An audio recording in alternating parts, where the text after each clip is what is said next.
Okay, so in today's video, I want to talk to you guys a little bit about applying the law of subtraction to help you quit smoking weed, drinking alcohol, vaping, smoking cigarettes, whatever it may be. And it's really important that you understand the content in today's video because oftentimes I see people do this wrong and it can eventually result in a return to continued substance use, all right? So many times when you get into quitting substances, you may find yourself watching YouTube videos, going on Reddit forums, talking to other people who have overcome substance use disorders, maybe in AA meetings, Marijuana Anonymous, Alcoholics Anonymous meetings, or maybe you're working with a medical professional. And what you'll often be told is all the things that you need to be doing. You should be going to the gym, you should be meditating, you should be journaling, you should be attending regular AA meetings or MA meetings. You need to be working on the 12 steps. You need to be doing this, you need to be doing that. And what's inadvertently happening is you're taking a person who's struggling with substance use and they have one thing that they need to focus on, not consuming the drug, that's it. And you're piling on 100 other things that they should be doing. And what winds up happening is this can create a massive state of overwhelm because we're turning what is a small hill into a mountain to overcome, right? It's one thing if I gotta quit smoking or I gotta quit drinking. It's another thing if I'm thinking I gotta go to the gym 3 times a week. I have to meditate every day. I have to do these 12 steps. I have to do X, Y, and Z things. When we put all of these requirements and stipulations around sobriety, it can create a massive amount of overwhelm. And what happens if you're overwhelmed and you're already consuming cannabis, nicotine, alcohol, whatever it is? You wind up consuming more cannabis, nicotine, or alcohol.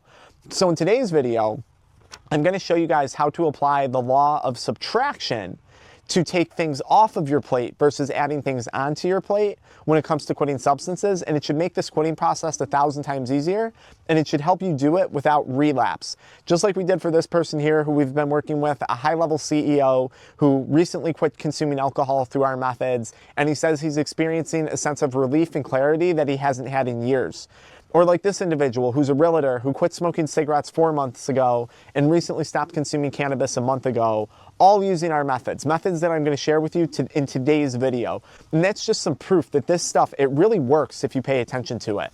Now, if you're new here, my name's Dr. Frank, and we have a science-backed method that has a 98% client success rate at helping people quit nicotine and cannabis in as little as 48 hours. We can do this privately without disrupting your public life and public image, and we can do it without relapse. This method is designed specifically for high-level professionals and high-performing individuals. I put a link in the video description in the pinned comment if you want to learn more about that, all right? I think the easiest thing for me to do first would be a huge disclaimer, and that disclaimer is you really only have to accomplish 3 things, 3 very easy, 3 very simple things in order to quit the use of a substance. Number 1 is you have to change your belief system surrounding that substance use. You have to identify the perceived benefits that you're getting from consuming that drug, and then you have to question and beat the hell out of those perceived benefits. This is how we start to change your perception of drug consumption. If you do just that, you can successfully quit substances without working on all the trauma, without going to the gym every day, without journaling, without meditating. That is the only thing you need to do. And you can do exactly what you're doing right now currently, just without using drugs. Number 2 is going to be you're going to have to give it time. For some people, there's a physical dependency that develops to alcohol, cannabis, even nicotine, a physical or psychological dependency to that substance.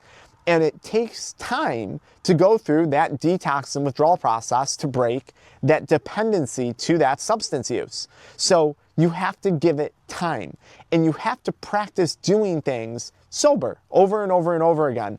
I was having a call earlier today about a client who was asking me about moderation when it comes to cannabis consumption, which I'm all for helping people moderate drug use if that's what they want to do.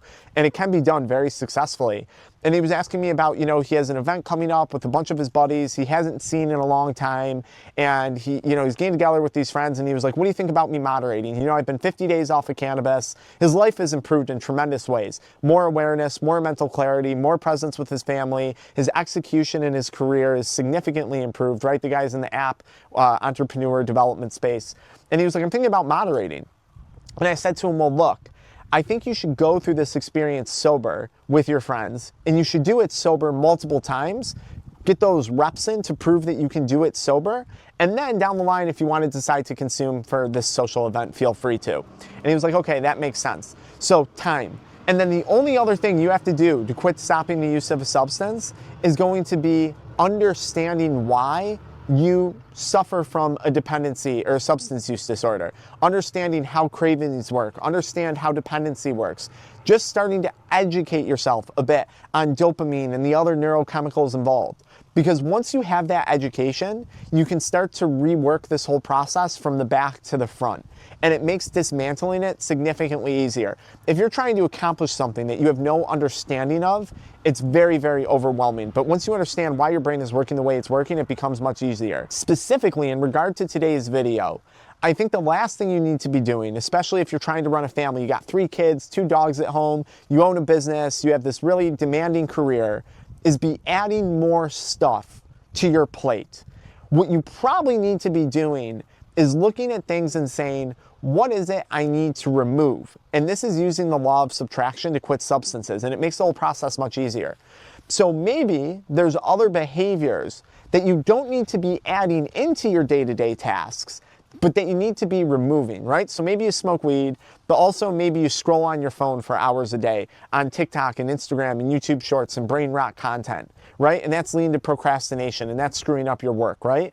Maybe you watch adult media content. Maybe you got a gambling problem. Maybe you eat super poorly. There's too much junk food in your house that needs to be removed, right? Maybe the screen time is messing with your sleep and you need to get your phone out of your bedroom at night and just go buy a basic alarm clock. There's probably other behaviors that you're doing that you can remove. That high-level CEO that we were working with to help him stop drinking alcohol, what he was doing was he was drinking alcohol, he wouldn't get a good night's sleep, even though he had the belief that alcohol was helping him sleep, helping him manage the stress. It was disrupting his sleep. Then he was pounding, 400 milligrams, 600, 800 milligrams every day of caffeine. Starbucks coffees, Celsius energy drinks. And then this would create racing thoughts, a bunch of anxiety, it'd get him all wound up. He wouldn't be able to sleep at night. So then he was drinking to try and fall asleep again, right? So we identified, hey, look, before you start going to the gym, before you start changing your nutrition, before you start going to AA meetings for the rest of your life, let's remove the 800 milligrams of caffeine that you're drinking today and see what that can do for you. Simple. You don't have to put more on your plate. We're actually going to take something off of your plate, right? Because driving to Starbucks 3 times a day is chewing up a lot of your time as a busy CEO. So, okay, what other behaviors can you remove? Now, it's not just behaviors. You might want to ask yourself, what other limiting beliefs can you also remove? A lot of people go into substance use with a lot of limiting beliefs. I use cannabis to help me relax. I drink alcohol to help me socialize. I use nicotine to help me focus. These are limiting beliefs. I use cannabis to help with my childhood trauma. These are limiting beliefs, and they're superpowers that you're giving to a substance that doesn't deserve it. So it might be behaviors you have to get rid of, and it might be limiting belief systems that you have to let go of. So that's one way that you can subtract things. Next, I think you should look at the different aspects of your life and simplify by putting things on autopilot, right? So I wear pretty much the same clothes every day. I have the same, not the exact same outfit, I wash my clothes, but I have the same version of each pair of clothes in the same color, black, and I have like 5 outfits of scrubs, 5 outfits of polos, and they're all the same, and I wear the same thing pretty much daily. I don't have to think about it now, right? I can get my clothes ready the night before, it's on autopilot. I fast for breakfast in the morning, and I eat basically the same lunch every single day. Nuts, a banana with a little bit of peanut butter, and 2 hard-boiled eggs. Done. I don't have to think about lunch. I don't have to think about breakfast. It's on autopilot.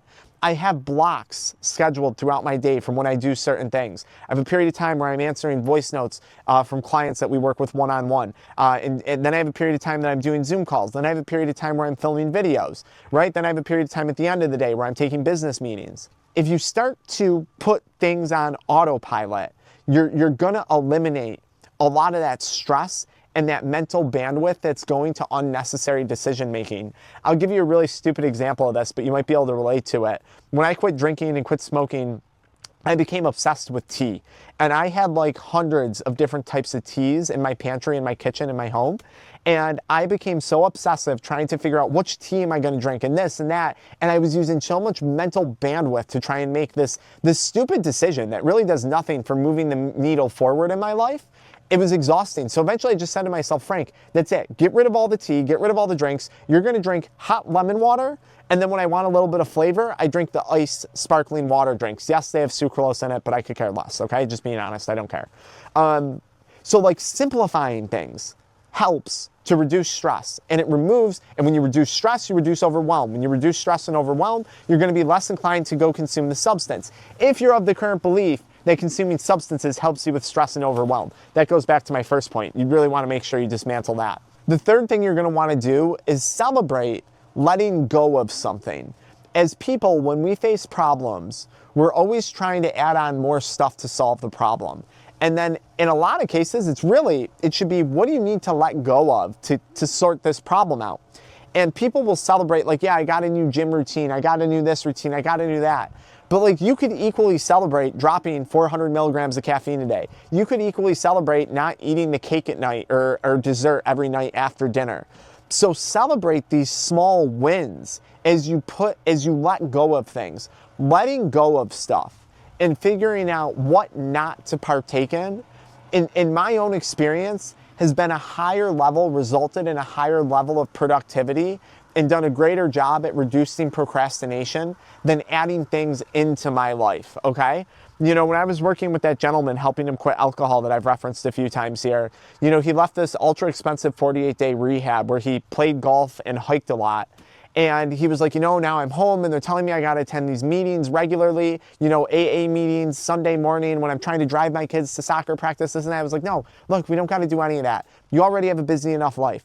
We got to identify the aspects of your life where we can delegate, remove, and reduce in order to create more time for your family, for your kids, for your physical health, things that you actually care about. So we talked a lot about celebrating the removal of things in the same sense that we would celebrate the addition of a good behavior. But most people, myself included with substance use, it's about removal. It's not adding more. And so many times people go into quitting drugs like, what supplements can I add? You go to see your doctor, they throw a bunch of medications at you. What medication should I add? What else can I add to my plate? And again, if you're a professional, the last thing you need to be doing is adding, you need to be subtracting, because subtracting is going to lead to simplification. And this really doesn't need to be complicated in order to quit drugs, okay? So if you wind up enjoying today's video, I want you to follow me right into the next one where I show you how we applied these techniques in a live breakdown of that gentleman who was consuming alcohol and all that caffeine throughout the day while trying to manage his business. So follow me right into that next video.